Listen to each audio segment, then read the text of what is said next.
Good morning to you. Good afternoon. Um, Glad that you are with me today. I know this is the second devotion that I'm posting for this week, and I just want to say thanks for joining in. We're going to take a break from Corinthians. I've kind of turned my attention elsewhere for the time being. I've been spending a lot of time in the Psalms lately. And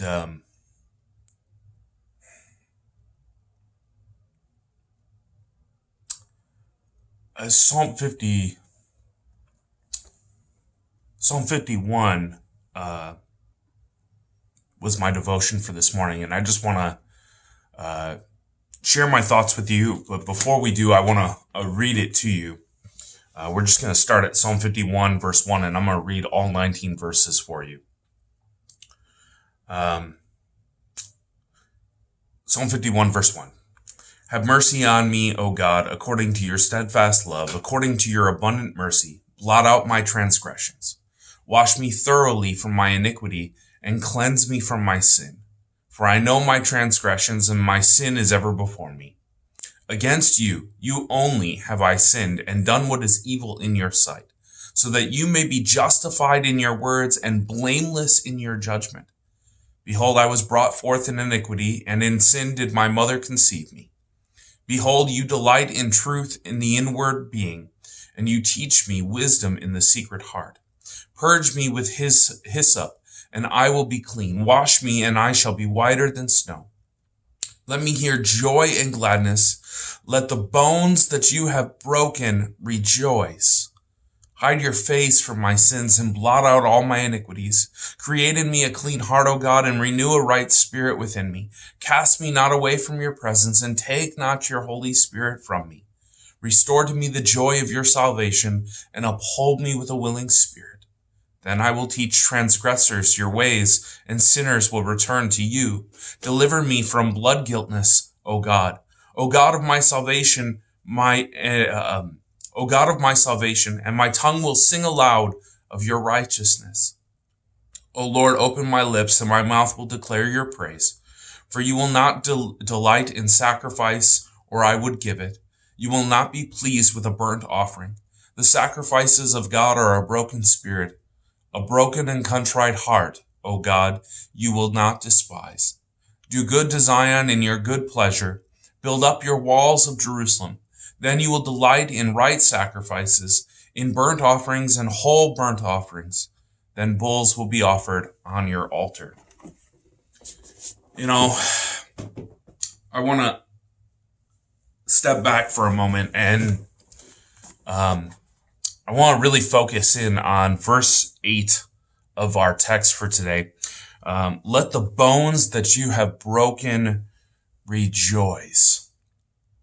Really, our relationship with the Lord is never anything other than a relationship of grace. In fact, all of life, it is grace. It's grace that brought you into God's family. It's grace that keeps you in God's family. It's grace that continues to keep us close to Him. But the grace that we have been given is not always comfortable grace. As God's people, as people who live on this side of heaven, the truth is that you and I, we grow way too comfortable with sin. The thoughts that once bothered us, they now cross our mind and we don't think twice about them. Maybe we get into an argument and we say something, and years ago it would have shocked us. How could those words have ever come out of my mouth? And now, not only do they come out of my mouth, but other words accompany them that are far more hurting and destructive in our relationships. Our marriage that was once a picture of biblical love, of grace and mercy, it grows cold. Work becomes something that we used to take pride in, something that we worked hard for, something that we delighted in, and it now becomes, let me do the least amount of work possible for the most pay that I can negotiate for. Our commitment, even our devotional life, which was once this time to step back, to pause life for a minute and just spend time with God, becomes something that we now simply do just to put the check mark down. I did it. It's like a punch card to get into heaven.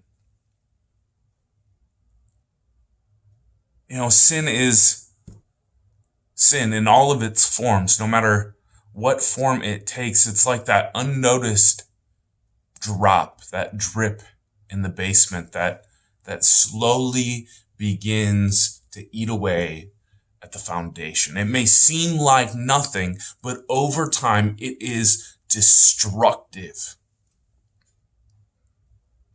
You see, we have this, as God's people, as sinners, as people who live on this side of the cross, we have this capacity to become comfortable with what God says is wrong.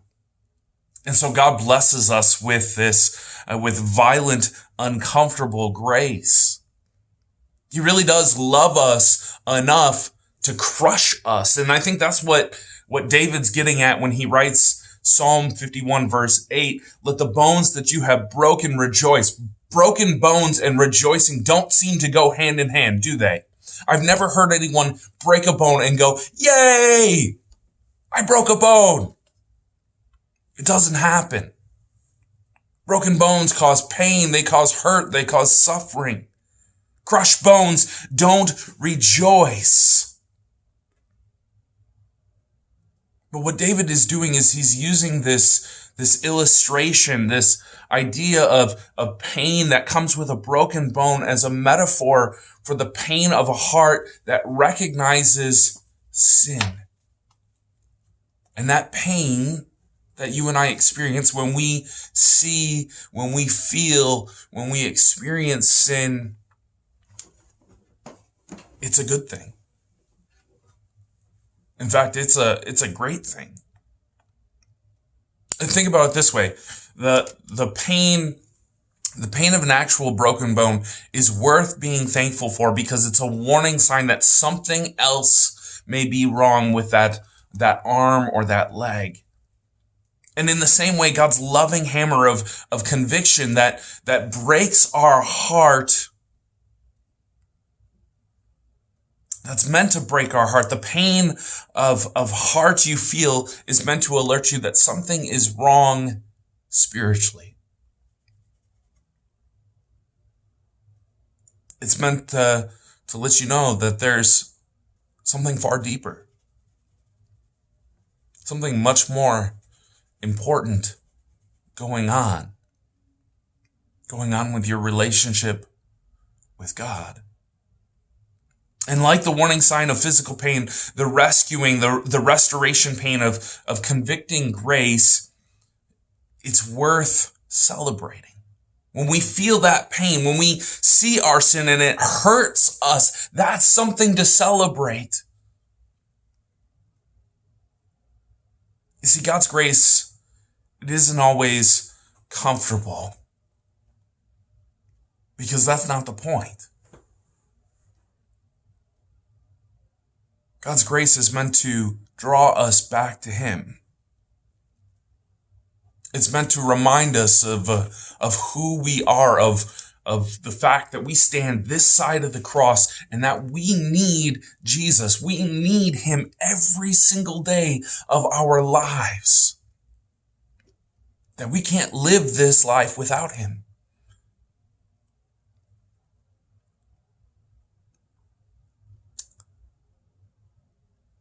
We need Jesus. Every moment of every hour of every day.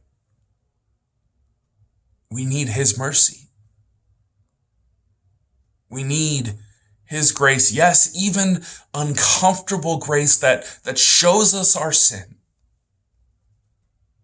Because it drives us to the cross. It shows us what God has done for us through his Son. And even that uncomfortable grace, that is worth celebrating. God's blessings to you. I hope you have a wonderful rest of the day. Hope that you're staying safe and healthy, and that I will see some of you this weekend for worship, and others I hope to see you in the coming weeks. Encourage you to check out our website. You can go and sign up for worship there. We are asking you to sign up. It does help us keep attendance. It helps us track who's here, who's not. God forbid that we were to have a health situation here. It would help us to be able to contact those we need to get in contact with. And so please go to our website, stpaulfalls.com, sign up for worship, and I hope to see you in the coming weeks. Next week, I think this will be the only devotion for the rest of this week. Next week, I'm hoping to get one or two of these out again, maybe a third one. We'll see what happens as time goes on here. But I will continue to do at least one of these a week. And so keep checking back, and I hope to see you all shortly. God's blessings to you. Hope you have a wonderful rest of the day and a wonderful weekend. God bless.